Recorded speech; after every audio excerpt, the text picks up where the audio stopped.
एक तर तव्याची भाकर आणि मूळ खापरीचीच भाकर आहे पहिल्यापासून. जुनं काय, तवा आहे का खापरी आहे? खापरीच आहे. तवा कुठे तवा होता, तो आता आला आहे. भाकरी तीच असते, भाजी बदलावी लागते ना. त्या पेंद्याला एकदा प्रसन्न मनाने त्याच्या आईनं ताक दिलं प्यायला. ताक पेंद्याला सांगितलं, पेंद्या घे ताक पी. कारण 1 वाजेपर्यंत तरी आटपेल असा अजिबात अंदाज दिसत नाही. घे, मध्ये काहीतरी पाहिजे विठ्ठला. मला पण लवकर आटपायचंय म्हणून 1 वाजवायचं, पण 12 जास्त का 1 गणित विठ्ठला. 12 खूप जास्त होतात. 1 म्हणजे कसं, 1 म्हणजे लगेच होऊन जातो. असो, ताक दिलं प्याय. ते ताक तो पेंद्या असं तोंडात घेतो आणि तेवढ्यात त्याला आठवण झाली, अरे लोणी खायला घालणाराची निदान ताक पिताना तरी आठवण आली पाहिजे. ताक आठवण आली. शेलारच्या कोणत्याही माणसाला कोणताही लाभ झाला की त्याला आठवण जशी हनुमंताची होते तशी आपल्याला कृष्णाची झाली. मिळो काहीही आम्ही मस्त कुठं नत केलं पाहिजे हनुमंत. हे आमच्या हनुमंताचं. आणि लक्षात घ्या, वानर युथ मुख्यम, वानर युथ मुख्यम. तसा शेलारचा हनुमंत हा नरयुथ मुख्यम विठ्ठला. असा एकोपा आणि अशी संघटना कुठं बघायला मिळते हो. त्याच्यासाठी एखाद्या शेलारला यावं. तुम्ही इतकं छान वाक्य लिहिलंय ते, एका जीवाचे एक गावाचे. आम्ही शेलार करतो ते आता पुढच्या वेळेला उलट लिहा. एका गावाचे तरी एका जीवाचे. कधी एका गावाचे असतात ना ते एका जीवाचे नसतात, एकाच्या जीवावर टपलेले राहतात. हे असं सांगायला जीवावर येतं, पण काय करता आता. किती जीव एकवटला पाहिजे, किती ऐक्य असलं पाहिजे, किती ऐक्य. आणि मला शेलारच्या सप्ताह समितीला भेटायला फार आवडतं. त्याचं कारण ती परिपूर्ण समिती. त्याच्यात लहान मुलं आहेत, त्याच्यात तरुण आहेत, त्याच्यात वृद्ध मंडळी, त्यांच्यात बंधू आहेत, त्यांच्यात भगिनी आहेत. म्हणजे हे संतुलित संघटन आहे विठ्ठला. आणि सप्ताह कमिटीत आहेत ना गतीर महाराज, सगळी माणसं पाहिजे. हा, ज्या सप्ताह कमिटीत नुसते म्हातारेच आहेत ना ते खर्चच करीत नाही अजिबात. वाचून कुठली बिल्डिंग बांधायची असते काय कळतच नाही. इथलं वाचव तिथलं. गायक वादकाला कशाला पैसे, ह्याला कशाला पैसे, तर कशाला पैसे, मग तू शिक. आणि मी एक स्पष्ट सांगतो, आपल्याला अज्ञानाचेच पैसे द्यावे लागतात विठ्ठला.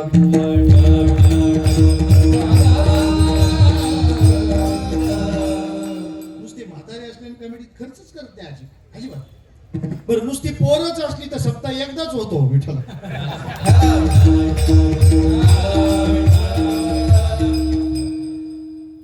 सप्त्यात सगळे पाहिजे. आणि यंदा आपला सप्ताह तसाच चालू आहे विठ्ठला.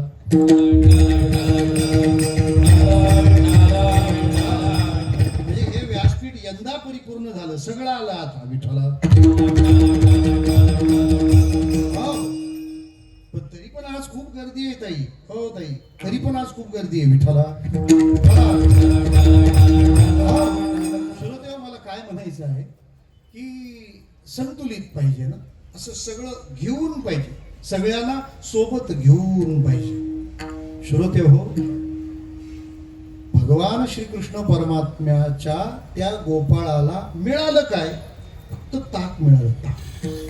ते ताक पिताना त्याला आठवण झाली. काय आठवण झाली? माझा कृष्ण, माझा कृष्ण. आणि मला माहिती शेलारकरांचा हनुमंतावर किती प्रेम आहे, किती प्रेम, किती प्रेम आहे सांगतो तुम्हाला. समजा जर एखाद्याचा साखरपुडा जर धरायचा झाला तर पहिले तुम्ही कोणाची आठवण काढता? शनिवार नको ह्याला प्रेमच म्हणतात, पण ते दुसऱ्या पद्धतीचं एवढंच. पण प्रेम तुम्हाला पहिला बजरंगबलीच आठवतो विठ्ठला. आणि मला काय म्हणायचंय, ज्याच्यावर प्रेम आहे तो काय प्रेमानेच आठवलं पाहिजे असं थोडं. समजा आपलं ज्यांचं भांडण झालंय आणि तो पण त्याच लग्नाच्या भांडवात आला ना आपण पण आलो, तर आपली सगळ्यात पहिली नजर कोणाला शोधते? तो घरमालक भेटला का त्याला पहिले विचारतात, मग ती पण आली असेल ना, तू कशाला बघते? मग ती हिला विचारते, मग ती काही बोलली का? मग ही तिला सांगते, तू बोल. आपण नाही जापत आशेची, मग तू तिच्याशी जापत नाही तर तिच्याबद्दल कशाला जापते? ती पण तिला धरून झापते विठ्ठला. हे पण प्रेम आहे ना बाबा. आमचा शनिवार आहे आणि महाराज ही गोष्ट स्वाभिमान आणि अभिमानाची आहे. अख्खं शेलार गाव शनिवारी शुद्ध शाकाहाराचा नियम पाळते. ही गोष्ट काही सोपी नाही, ही गोष्ट काही साधी नाही. हळूहळू हळूहळू एक एक भाऊ जन्माला येईल. शनिवारला सोमवार येईल, मग गुरुवार येईल, असं करत करत सगळे भाऊ साथीच्या साथी आनंदाने नांदतील विठ्ठला.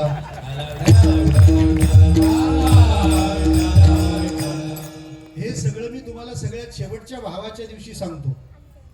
रविवारा सगळ्यात शेवटी तो भाऊ आला म्हणजे सगळे आले असा त्याचा अर्थ होतो. पेंद्या ते ताक तोंडात घेतल्यावर म्हणतो कृष्णाला द्यायला पाहिजे, दिलं पाहिजे, शेवटी दिलं पाहिजे. ब्रह्मलीन डोंगरे महाराज म्हणायचे आपल्याकडे 100 रुपये आले तर 10 रुपये देवाची बाजूला काढून ठेवा, म्हणजे 90 व्यवस्थित पचतात. 90 पचवण्यासाठी 10 देवाची काढली पाहिजेत. बरं, 10 देवाची काढली. 10 रुपये ने 10% विठ्ठला.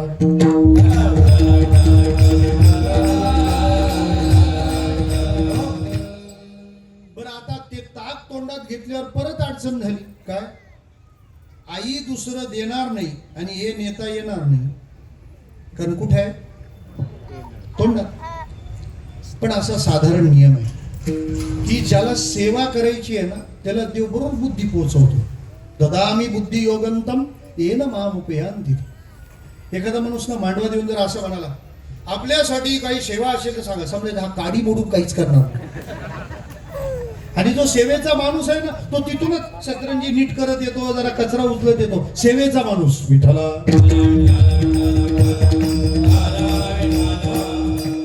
आणि सेवा सुद्धा भाग्यवानालाच दिसते. बरं, भाग्यवान.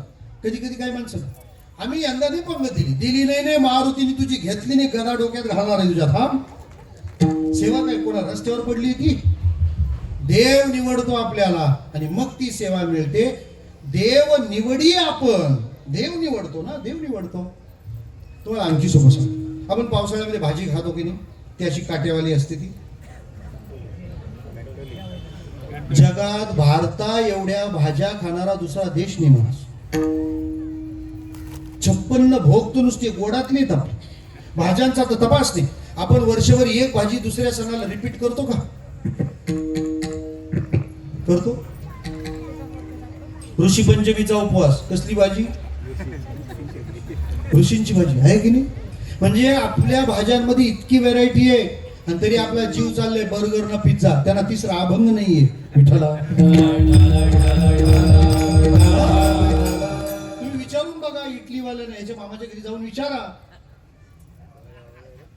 की बाबा बर्गर झालं, पिझ्झा, आता पुढं काय? त्यांचं पुढं काय नाही, आता पिझ्झा विठ्ठला.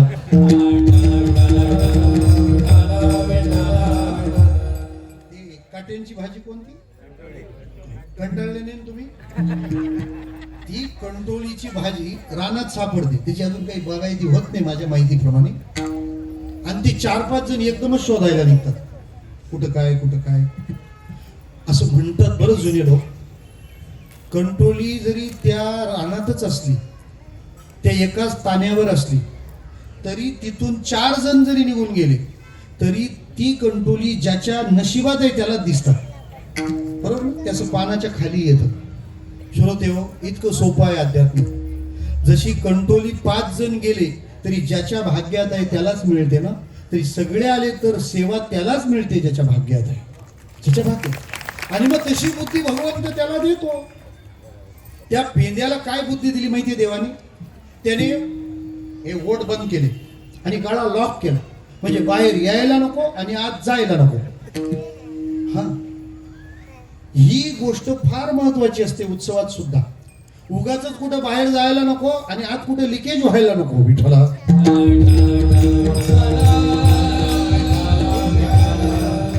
काही वेळेला तर अख्खं तळ लिकेज होतं विठ्ठला.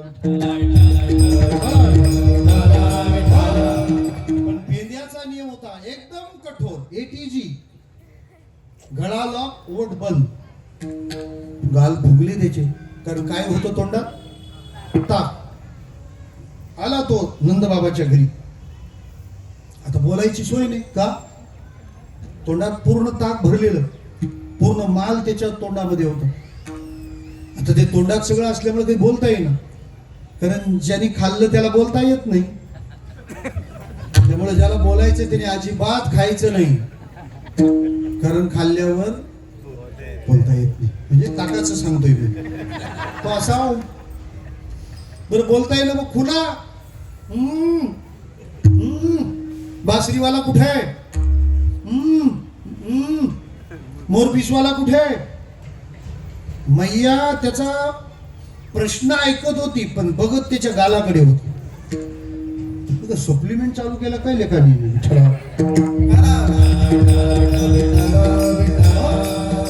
पण त्याला नंतर हाल करून घ्यायचे नव्हते म्हणून त्यांनी तसा निर्णय केला नाही. असो, मग ते गाल फुगलेले पाहिले आणि त्या मैयाने कृष्णाला आवाज दिला, अरे ओ कान्हा जरा जल्दी आओ, देखो पेंदा को क्या हुआ है, गालों में सूजन है. एरवी पोरांना काम सांगायला आवाज दे, अजिबात नाही, कान पाडतात. पण तुझा मैत्र आलाय फक्त म्हणा. अख्खं टाकून कृष्ण पळत पेंद्याकडे आणि त्याने त्या गालावर हात फिरवायला घेतला. पेंदा गाल कशी काय सुजली, शिवरात्रीचा फुकट खजूर भेटलेला खाल्ला का काय तू. हे एवढं फुगण्याचं कारण काय. बरं याला बोलता येईल ना, तेही काही समजेना. शेवटी दोन्ही हाताने दोन्ही ओठ पकडले, असं तोंड आ केलं आणि अख्खी इकडूनची फाईल तिकडे ट्रान्सफर केली. आता कृष्ण हो आणि पेंदा मोकळा. अरे घे म्हणे, कधीपासून सांभाळले तिथून इकडे एवढा ट्रान्सपोर्ट, जरा सुद्धा टँकर हलू द्यायचा नव्हता. शेलार मध्ये दृष्टांत सांगायचं आहे विठ्ठला. नदी नाक्यापासून इथपर्यंत आणलाय, जरा सुद्धा हलू दिलेलं नाहीये. हा, मम्मीने कधी नाही ते एकदा एवढंसं ताक दिलं, अरे पण ते तोंडात घेतलं, तुझी आठवण झाली.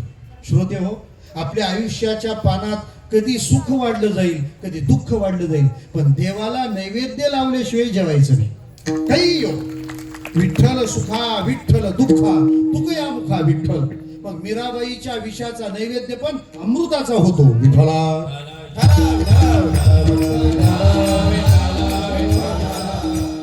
आईनं ताक दिलं रे, पण ते तोंडात घेतलं, तुझी आठवण झाली. कृष्णा, अरे आमच्या वाचून तू एक कणही कधी खाल्ला नाहीस आणि तुझ्याशिवाय आम्ही ताक प्यायचं, आम्हाला हे शोभतं का, आम्हाला बरं वाटतं का, म्हणून तुझ्यासाठी घेऊन आलो. बिनधास्त पी. जसं आईनं दिलं ना तसंच्या तसं आणलंय, जरा सुद्धा उष्ट केलेलं नाही कोणीच. पी. आणलं कशा. देव ना याच्या ह्याच भावनेला बोलतो. आपण जास्त शहाणपणा करतो ना, त्यामुळे प्रॉब्लेम होतो. शबरीला कळलं नव्हतं की आपल्या चव चाकण्याने बोरं उष्टी होणार आहेत, म्हणून उष्टी बोरं चालली. विठ्ठला पेंड्याने सांगितलं, देवा पी ताक, छान आहे. कृष्ण असे त्याचे घोट जेव्हा भरू लागला ना, तेव्हा पेंड्या असा बघायला लागला. देवाच्या सेवा जेव्हा समर्पित होतात ना, ते आपण छान निरीक्षण करायचं असतं. पूजा झाल्यावर सुद्धा देवाला थोडा वेळ तर बघत राहायला पाहिजे ना, मस्त वाटतं, प्रसन्नता असते. त्या सेवेचा तो आपल्याला असलेला भोग आहे, आपल्याला भोग आहे. पेंद्या बघत बसला, कृष्ण कसं ताक पितो, कसं ताक पितो. झालं तो ताक प्यायला आणि ब्रह्मांड तुमटीचा ढेकर दिला. पेंद्याने विचारलं, रिव्ह्यू नोंदव, कसं वाटलं, कसं वाटलं सांग. कृष्णाने जी सुरुवात केली, पेंद्या काय वर्णन करावं, जगामध्ये भाषण देऊ नका, गबत जा, जरा नॅचरल बोल, असं पेंद्या म्हणतो. कारण पेंद्याला माहिती ते भाषणात काही राम नसतो. स्मशानाची भाषणं होतात ना, 80% खोटी असतात. विठ्ठला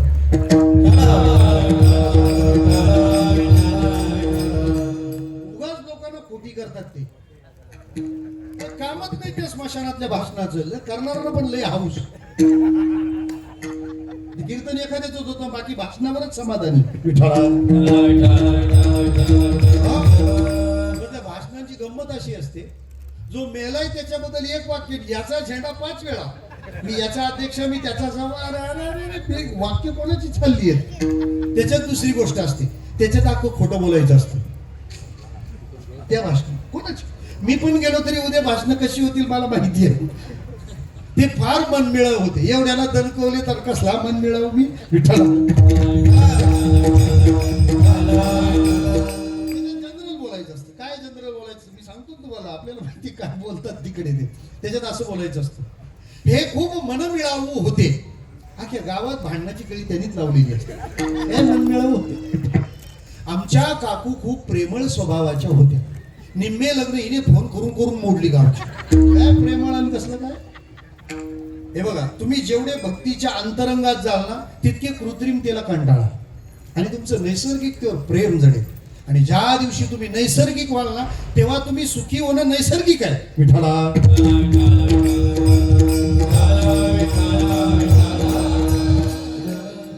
पण आता तो नॅचरलपणा एवढा कठीण झाला की त्याचा पण आईस्क्रीम भेटतो. विठ्ठला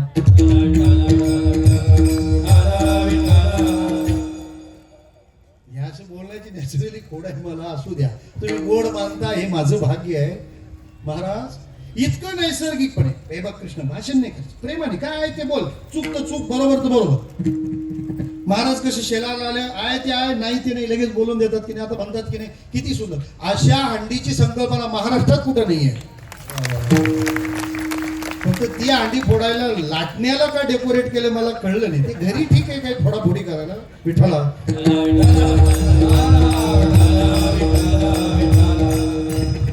भगिनी मंडळाकडे काम दिलं असावं. विठ्ठला याच्यावरून काय आता वाटणे नसावं. जाऊ दे, मला काय म्हणायचं आहे.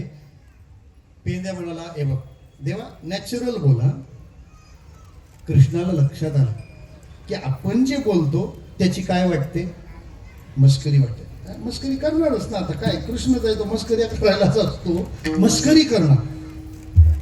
कृष्णाच्या डोळ्यात पाणी तरळलं. पेंद्या, अरे मी बोलतो ते का तुला कृत्रिम वाटलं?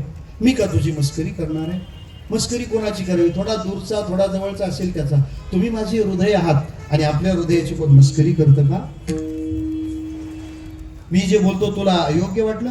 अरे पेंद्या, या कृष्णाला आजपर्यंत किती लोकांनी नैवेद्य चढवले, किती लोकांनी नैवेद्य चढवले, पण तुझ्या नैवेद्यासारखं नैवेद्य आलाच नाही आज.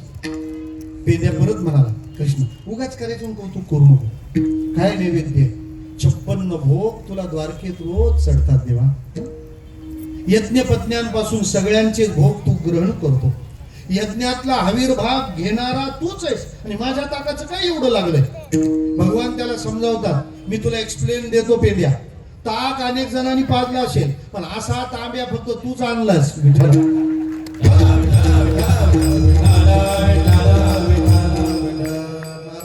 सामान्य गोपाळाच्या उष्ट तो जर खातो तर आमचं का खाणार आम्ही?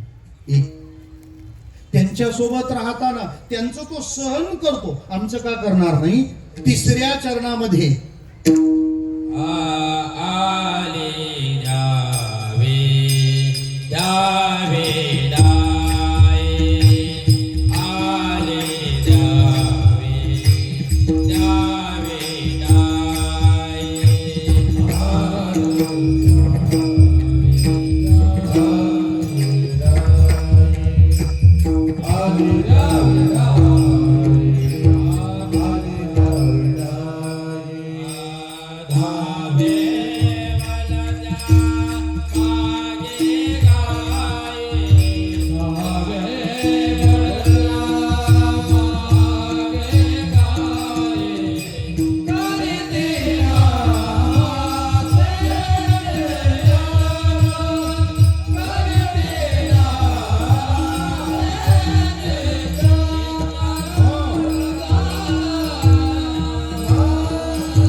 जर डाव अंगावर आला तर भगवान म्हणतात ते तुकोबारा म्हणतात ते सगळं मी सोसतो, सगळं सोसतो.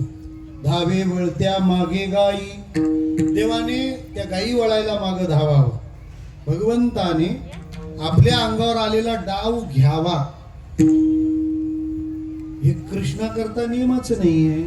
म्हणजे तुम्हाला सोपं सांगतो, ते लहान मुलं बॅट बॉल खेळायचे. पूर्वी पोरं बाहेर खेळायला लागलं का आया त्यांना ओढून आत आणायच्या. आता ते आतच मोबाईल मध्ये डोसकं घालून बसते त्यामुळे आया त्याला बाहेर घेऊन जातात. पूर्वी खेळायला पोरं असायची, सामुग्रीच नसायची. आता प्रत्येकाकडे सामुग्री पोरच नाही, ते जाळ्यामध्ये खेळतात विठ्ठला. त्याला नवीन नाव दिलंय नेट क्रिकेट. नेट क्रिकेटने हा नेट पराभव आहे का? कारण बॉल जर लांब गेला तर आणायला माणसं नाही येत. आता त्यांच्या जागी चिकरून चिकरून टुकू चाललंय, ते काही नाही, माणसं जोडली नाही खेळायला. ते एखाद्याच गावात बॅट बॉल असायचं आणि त्याचे काही नियम ठरलेले असायचे, म्हणजे ते घरीच बनवायचे. गाजराच्या पुंग्या वाजल्या तर वाजल्या, नाही तर मोडून खाल्ल्या. ज्याचा बॅट बॉल आहे त्याचा पहिला नियम कोणता माहितीये? क्या बात, क्या बात. याचा अर्थ क्रिकेट आता 40 वर्षाचं झालं विठ्ठला. आता मॅच सुद्धा कोणती असते? 40+ का 20-. त्यांना तेवढं धावलं तर फाफू. ते मॅगी नूडल्स मध्ये काय दम आहे का? त्याला बलवान माणसं लागतात. मग ज्याची बॅट आणि बॉल असेल त्याला पहिली बॅटिंग, बरोबर आहे? अजून पुढचं विचारतो. समजा तो पहिल्या बॉलला आउट झाला तर ट्रायल बॉल, बरोबर. दुसऱ्या बॉलला आउट झाला तर लक्ष नव्हतं विठ्ठला. त्याला बॅटिंग कुठपर्यंत माहिती? ते वृंदावनात महाराजची भजन असतात रात्री, त्याचा सुरू व्हायचा टायमिंग लिहिलेला असतो, संपण्याचा टायमिंग लिहिलेला नसतो. म्हणजे त्यांच्याकडे आपल्याकडे जसं कीर्तन असतं तसं त्यांच्याकडे भजन असतं. म्हणजे रात 9 बजे से हरी इच्छा तक, प्रभू इच्छा तक. तसं तो ज्याची बॅट आणि बॉल आहे तो किती वेळ खेळणार? त्याची आऊस पिटेपर्यंत. पण तो कंटाळला बॅटिंगला की मग तो कुठे जाणार? लगेच पुढची ओव्हर त्याला 2 ओव्हर त्यांनी टाकून झाले, तो फिल्डिंगला कुठे राहणार? Wicket keeper. याला म्हणतात बॅट बॉल वाला विठ्ठला. तो काय सचिन तेंडुलकर आहे का? चांगले रन काढून पण बाउंड्रीवर फिल्डिंग. बरं, त्या खेळात असा प्रॉब्लेम आहे ना महाराज, खेळ खेळायला अहंकार सोडावा लागतो, हा मोठा प्रॉब्लेम आहे. त्यामुळे अहंकारी लोक त्या भानगडीत पडत नाही. मी आमच्या सोसायटीतल्या पोरांना म्हटलं, कल्याणला कधी फ्लॅटवर थांबणं असतं, म्हटलं मला क्रिकेट खेळायला घ्या रे. तर नाही, तुम्हाला कुठं, तुम्ही महाराज आहेत. महाराज आहेत मग खेळायचं नाही का काय?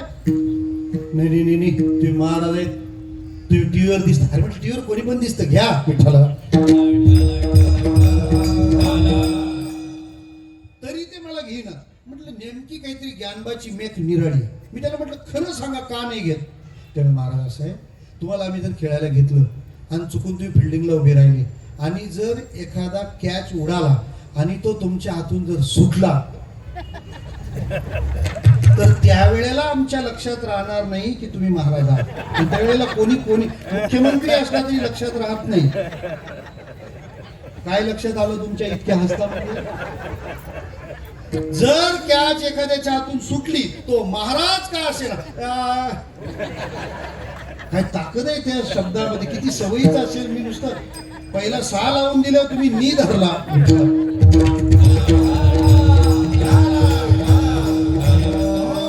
याचा अर्थ डावात उतरायला अहंकार सोडावा लागतो. आणखी सोपं सांगू, देवाने गोपाळाचं खाताना शौच सोवळेपणा सोडला, खेळायला येताना अहंकार सोडला.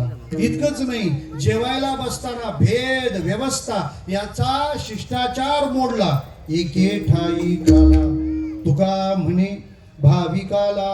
सगळ्यांना एका पंक्तीत बसवले. म्हणजे देव गोपाळांच्या सोबत उष्ट खाताना सोवळं सोडतो, खेळताना अहंकार सोडतो आणि जेवायला बसवताना भेद सोडतो. एवढं सगळं देव करतो. महाराज म्हणतात एवढं सगळं देव ज्यांच्यासाठी करतो त्यांनी असं केलेलं काय असतं ते सांगा. दुसऱ्या चरणात